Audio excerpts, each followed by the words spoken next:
All right, in this video, we're going to be going over freeCodeCamp's Build a Recipe page walkthrough, right? We're going to be going from start to finish, and we will have these things chaptered out here for you. And if you're new to the channel, my name's Rob. I'm with freeCodeCamp. I'm an coding instructor. I try to help those that are looking to code, get into development. And sometimes when you're trying to learn these things on your own, you may get stuck on a certain step or not know how to proceed. So that's what this video is for. So if you're ready to get started, let's go ahead and dive into this lab. All right, so this is the building a recipe page. And what makes this a little bit different compared to what you may have been used to with the lecture version of freeCodeCamp is that these aren't steps that are built out for you. However, they are in chronological order on how you would approach this in order to build this web page out. And so it gives us user stories, and we can see that right here. And our user stories go all the way down to 11. However, there's a lot of meat and potatoes that go along with some of these. And that's what makes this part a little more difficult because there's not step by step. However, we are given things down here for unit testing purposes. And again, you can add a line of code and come down here and check it to see if you got it correct. What I typically have been doing is just going through the entire thing and then checking it at the end and correcting any mistakes from there. That's the way that I'm going to approach this one. Now, everything that we are going through as far as user stories, I'm also going to add in a little bit of teaching points from a learner's perspective on how would we approach this.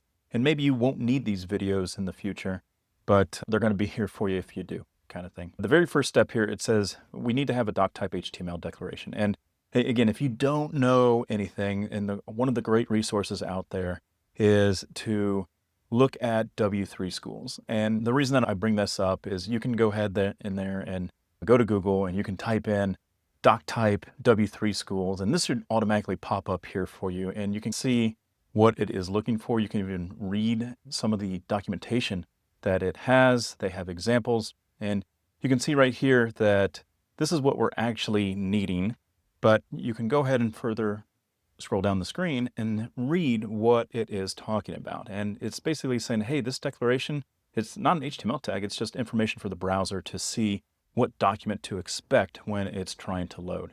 And in this case here, it's an HTML5. And you can also scroll down here to see what it looked like before with HTML4 and XHTML 1.1. And then down here, tips and tricks. Like, it doesn't matter as far as the case goes. It just matters that you have the doc type and then you're specifying the HTML. So anyways, W3 Schools, really great resource when it comes to trying to get a little bit more out of freeCodeCamp. And that's something that you would have gotten in a normal classroom type of setting. I did want to bring up this part here. All right, so let's go back to the recipe here. And I do want to give a little bit of an example of what is going to be built out here. And this is the recipe that we're trying to build. All right, back to the doc type. Let's go ahead and put that in here. That should satisfy us for this user story number 1. And real quick addition to our page, we're not going to see anything. And again, there's no closing tag. It's not a tag itself, right? So anyways, let's go ahead and move on to the next user story. So user story number 2, it tells us that we need to have an HTML element. We're going to set an attribute of the language and we're going to assign it the English.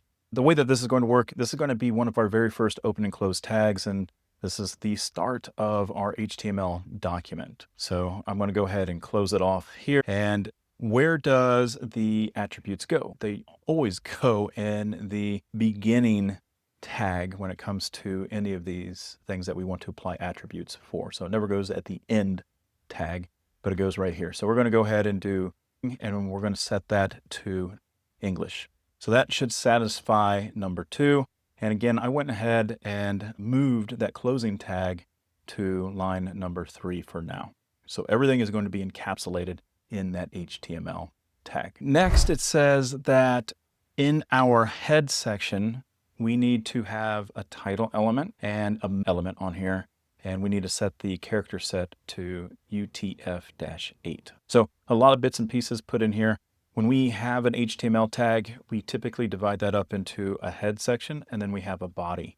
There's no tail, but we have a head section and a body. And so that's the next thing in our skeleton structure that we're going to be doing here for this boilerplate type of development. The next thing is going to be head. And again, we're going to put closing tags on here as well. Now, when it comes to things such as the title, that's going to be open and close. And it doesn't specify what title we should use. And if we were looking at the examples, this one was chocolate chip cookies. And that's what I'm going to go ahead and grab here. So I'm going to go ahead and copy that, and I'm going to bring that in over here. But I'm going to go ahead and put it in the title section by opening and closing these tags. And inside here, that's where I'm going to go ahead and paste. So that check marked our title element. And then the other part here is the meta tag. And again, if we are not remembering what does the meta tag look like, is it opening and closing tags? What can go inside here? How can I set the character set to UTF-8? Are there any examples that we can go from? That's where I would highly suggest, again, W3 Schools, a great place to look. And you can just do a Google search, meta tag W3 Schools, and you'll be presented with something like this. And do we see any examples in here of F-8? And we do. It's right here. As a matter of fact, we can go ahead and copy this and bring this into our own. Now, I would encourage you to do a little bit of further exploration, and it might be minutia to you, but it might be beneficial to understand what does the character set do. And you can come down here, W3 Schools. Again, really great for providing us with information. Specifies the character encoding for the HTML document. So again, we're always trying to learn from what we're putting in here instead of just, hey, let's go ahead and put it in here and pray that it works and pray that it gets us where we need, right? So we don't want to do that. We want to be smart. And again, the order really doesn't matter for the testing purposes, but typically you'll see the meta tags to be above the title. So we can go ahead and put that there. All right, I believe that will complete us for user story number 3. All right. Let's go ahead and move on to the next. User story number 4 with building a recipe page for freeCodeCamp. It tells us that we need to have a body element. Where does the body go? The body follows the head, and that's where we're going to put this one here. So again, this one's really quick. We're just going to do body and then give us a little bit of room here, and then we're going to close off the body there. And that should give us the check mark for number 4. All right, let's go ahead and move on to the next user story. All right, so user story number 5, it says it should have an H1 element with the name of the recipe. And this is going to be another one of those tags that are going to be open and close. That's a heading tag. It's an H1 element. And if you remember from the lectures of freeCodeCamp that we only want to ever have one H1 on our entire page, that kind of goes over what's the main idea, concept of this page. And so I'm just going to go ahead and do an H1, and then I'm going to go ahead and make a closing one. And again, these tags, they will have to match H1. And then what goes in between is going to be our title or our main concept here for our recipe. So I'm going to go ahead and put that in there. And anything that goes inside the body is going to show up on the page. Notice that none of this stuff right here showed up on the page. However, if we were creating this and had our own tabbed version of this, you would see that chocolate chip cookies would be in the tab. That's where we would actually physically see the title. But that should check us for user story number 5. And let's go ahead and move on to the next one here. User story number 6, it tells us that we should have a paragraph element that introduces the recipe below the H1. Now again, these unit tests aren't going to care what you type in here, but I am going to utilize their example on what they give for their paragraph that they have right underneath. So I'm going to go ahead and take this and I'm going to copy that to my clipboard. And then I'm going to come back over here to our H1 and I'm going to go right below it. And that's where I'm going to do my opening and closing tags for the paragraph. And paragraph tags are labeled with the P. And then I'm just going to go ahead and paste what I have on my clipboard. That should make us good to go for the next user story. User story number 7 with build a recipe page for freeCodeCamp. It says that we should have an H2 element with the text ingredients for the ingredients section.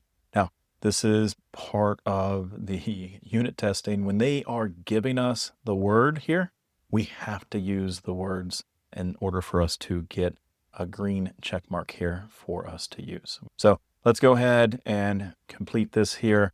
So underneath this part, we want to go ahead and add the ingredients, but we want the H2 to be the tag. So again, I'm just doing opening and closing tags, and then you can copy the ingredients here and then paste it right here.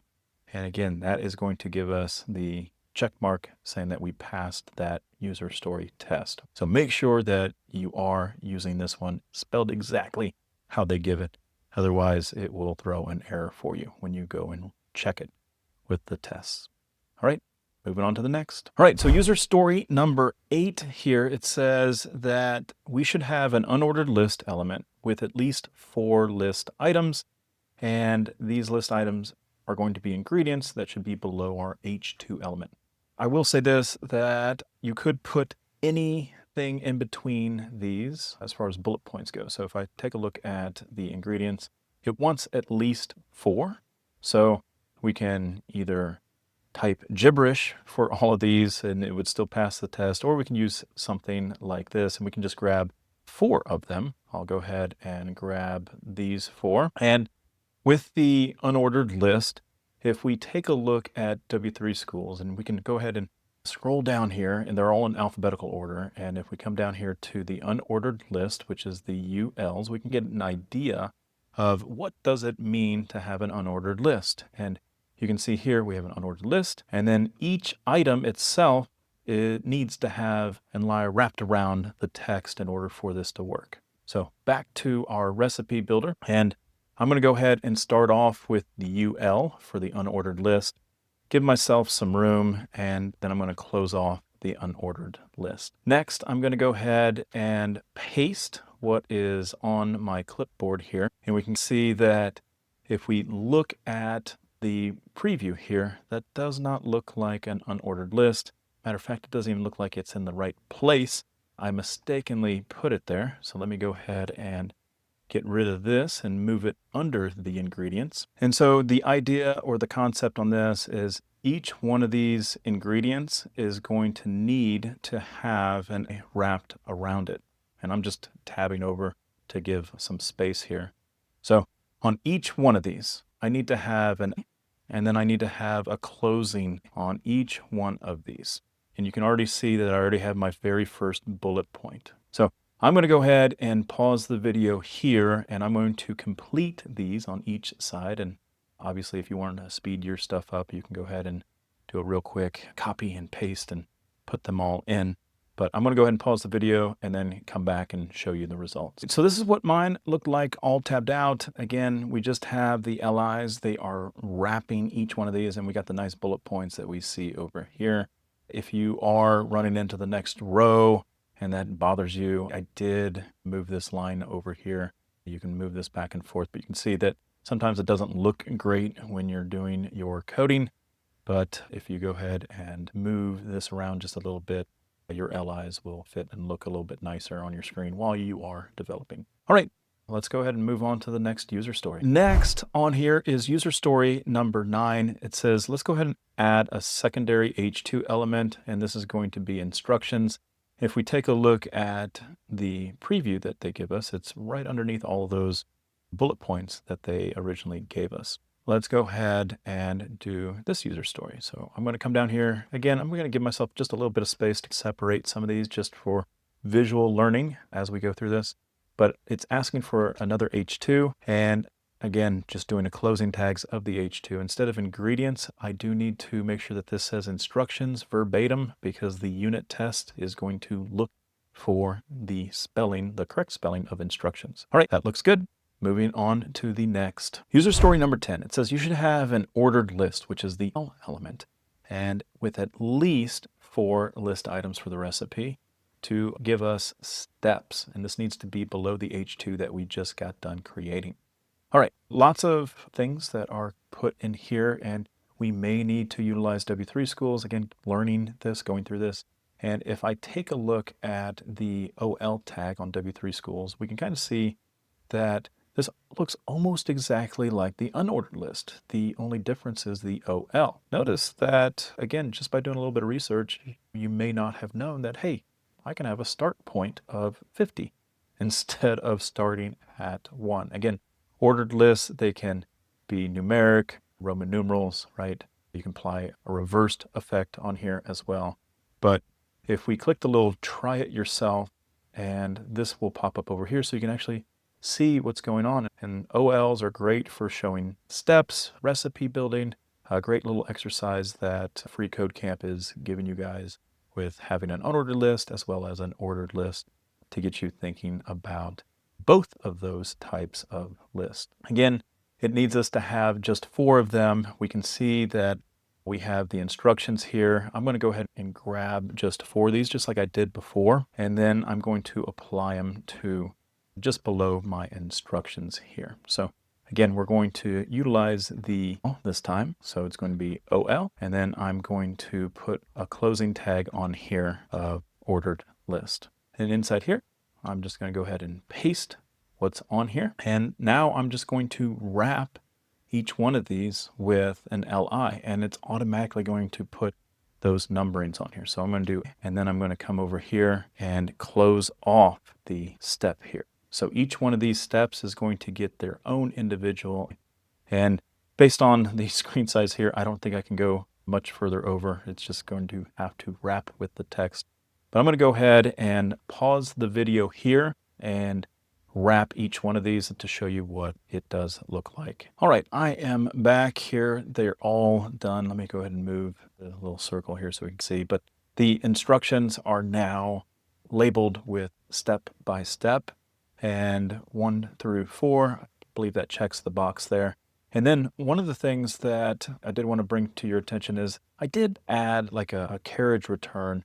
So I'm skipping a line, and that's just for organization. It has no effect on how it displays on the web page, but just makes it a little bit easier on the eyes to make sure that we did in fact get 4, just looking at the code only. That should check the box for adding that ordered list, and let's see what we have to do next. So this is our last user story, which is number 11. It says you should have 1 image element with the source attribute set to the image that we have below. So freeCodeCamp supplies us with an image. I'm going to go ahead and copy that to my clipboard, and it says if you'd like to use an alt attribute, you can use that to describe the image. Again, we can come down here, and this is going to be after the ordered list closure. And I'm just going to go ahead and add an image tag, and we want to set the source attribute, and we want to set that to whatever they gave us. And then I'm going to go ahead and close it off here with a simple greater than sign. Now, image tags, they are self-closer. They're void elements. They don't need anything else on there.